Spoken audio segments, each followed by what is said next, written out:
Un dato inútil que quizás no sabías: en la nueva versión V16.1.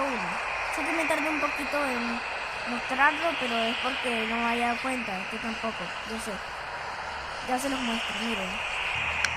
Y es que la arma USP Match ahora tiene un nuevo sonido. Miren, escuchen.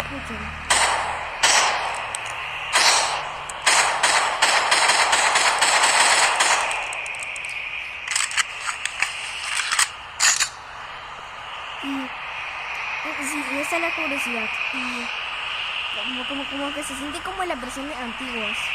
Los sonidos de las versiones antiguas se siente así. Como así se escucha. Y creo que lo cambiaron porque se parecía mucho al del EDSS 22. Igualmente si escucharon otra arma de Gorebots que su sonido fue cambiado, díganmelo en los comentarios.